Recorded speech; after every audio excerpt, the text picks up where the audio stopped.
Satyabama Institute of Science and Technology, Chennai and Sriperumbudur. Rameswaram பெரிய பள்ளிவாசல் தெருவை சேர்ந்த நம்புராஜனை காணவில்லை என கடந்த மார்ச் மாதம் 30ஆம் தேதி அவரது சகோதரி போலீசில் புகார் அளித்தார். மீன்பிடி தொழில் செய்து வரும் நம்புராஜனுக்கு பெரிய அளவில் எதிரிகள் யாரும் இல்லாத நிலையில் என்ன நடந்தது என காவல்துறை விசாரித்து வந்தது.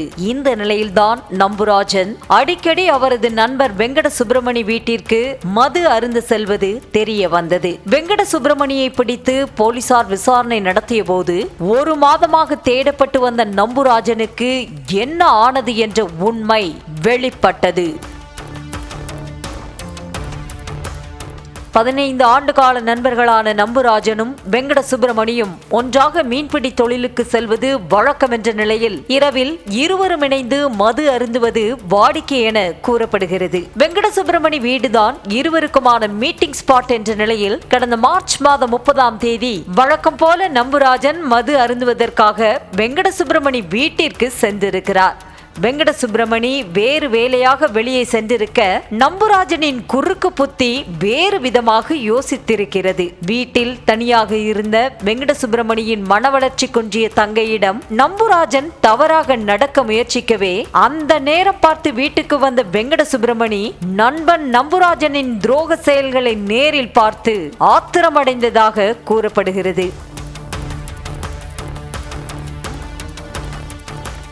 நம்பி வீட்டுக்குள் விட்ட நண்பன் தங்கையே தொட துணிந்ததை பார்த்து வெறியான வெங்கட சுப்பிரமணி இரும்பு ராடை எடுத்து நம்புராஜனை தலையிலே அடித்து கொலை செய்ததாக சொல்லப்படுகிறது. அடித்து கொலை செய்துவிட்டு நண்பன் நம்புராஜனின் சடலத்தை அருகே புதிதாக கட்டப்பட்டு வந்த வீட்டின் தரைத்தளத்தில் 2 அடிக்கு குழி தோண்டி புதைத்ததாக கூறப்படுகிறது.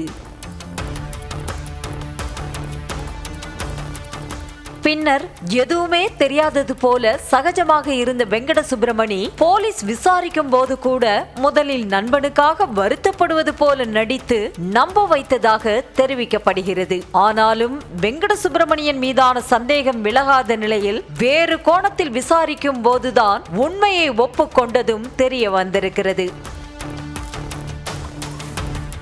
தங்கைக்கு நிகழ்ந்த அநீதியை பார்த்து அண்ணன் கொலை செய்த நிலையில் 1 மாதத்திற்கு பிறகு உண்மையை கண்டுபிடித்த போலீசார் சடலத்தை தோண்டி எடுத்து பிரேத பரிசோதனை செய்தனர். புதைத்து 1 மாதம் ஆகியிருந்ததால் பீஸாகி கிடந்த சடலங்கள் மற்றும் எலும்பு துண்டுகளை பக்கெட்டில் வைத்து போலீஸ் எடுத்து சென்றது.